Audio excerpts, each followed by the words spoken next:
I'm a little quick, back on GeForce Now to test out All Elite Wrestling's Fight Forever. GeForce Now had Fight Forever ready to go upon release, which is great, because this game released simultaneously on all major platforms. Let's see how AEW Fight Forever performs on Nvidia's dominating pick-up-and-play cloud platform, on the Ultimate tier in 4K. Pick-up-and-play means you don't have to prepare or install the game. It's good to go as soon as you load up GeForce Now. We'll need to log into our Steam account and make sure our settings are correct. This game's a throwback to the older and more simpler time of wrestling games. It's got custom wrestlers, arenas, and teams, easy-to-learn gameplay that most folks are going to be able to handle in 5 minutes or less. I miss multiplayer games that don't require classes before you can enjoy yourself and put up a fight against other players. Let's try some online multiplayer. I'll pick my favorite, Hikaru Shida. Looks like I'm up against a custom creation. Ashley Ray Sitson. Stay classy, wrestling fans. The controls are as smooth as expected with my low ping. I'm not exactly a pro at the game, but it plays a lot like the best wrestling games from back in the N64 era, so I'm able to get some counters off and put up a fight before Miss Classy here ends me.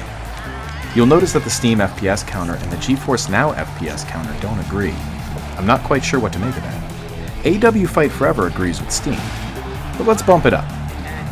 Now we're solidly at 120 FPS, and all the meters seem to agree. And here at 120 frames per second and 4K we will remain.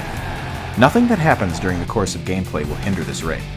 This is good, and it makes sense. As much as I'm enjoying the gameplay, this game doesn't have the visual detail we normally expect from wrestling and sports titles in 2023. If Nvidia's GPUs were struggling in any way with this, that would mean this game's an unoptimized mess. Yet, for once, GeForce Now isn't going to get full marks. About 20 minutes in, GeForce Now and Fight Forever have a bit of a disagreement about resolution, and the game snaps to a 1440p. Whether GeForce Now or Fight Forever is at fault is up to debate, but having played a few hours on my home PC, this is not a problem I've encountered there. After reminding the game what resolution we're supposed to be at, the game never leaves 4K again without asking. Checking out local multiplayer, it works just like it should. I'm able to have a couch multiplayer match with my homie who's assisting me. The career mode is fairly simple and fun, with some basic resource management, RPG elements, and a pretty fun, though out-of-date storyline to follow. This is also how you improve your creator wrestlers. You actually level them up through gameplay and a hard year on the road in All Elite Wrestling. It's pretty neat.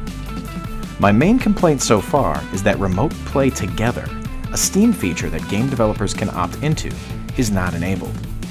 This would let you invite your friends who don't own the game to play on your copy with you as long as they're logged into Steam. I'd have loved to test that out on GeForce Now with AEW Fight Forever. I hope they reconsider that decision, though they may be trying to get everyone to buy their own copy in order to play online. The verdict is recommended. GeForce Now didn't get a perfect score, but I couldn't reproduce this resolution bug, so it seems to be a rare occurrence. Besides messing with my visuals for a single match, it was easily corrected and never troubled me again. AEW doesn't have the craziest cutting-edge graphics to push this hardware to the limit, so GeForce Now breezes through at 120 FPS and 4K, with 0 FPS drops and no struggle whatsoever. This is a game that performs well on the Switch after all, so the priority tier will also give us no issues. If you want a platform to play some AEW Fight Forever, GeForce Now fits the bill. As a game you can play in short bursts, it's an excellent choice, even for those on the free tier. The time limit isn't going to hinder you that much, though as always, I recommend picking up the priority or better tiers so you can lose yourself in the game without having to worry about playtime limits. If you enjoyed this overview of AEW Fight Forever on GeForce Now, please give us a like. Let us know how you like AEW Fight Forever and what changes you're hoping for as THQ continues to update and support this game. Don't forget to subscribe if you want to stay up to date with all the latest news, tips, gameplay, and reviews in the cloud. If you want to go above and beyond, join our Patreon or here on YouTube as a channel member. Keep it locked right here at the only place you can do battle in gaming heaven, Cloud Gaming Battle. I'm a little quick, I'm having a lot of fun, but I want more from AEW Fight Forever.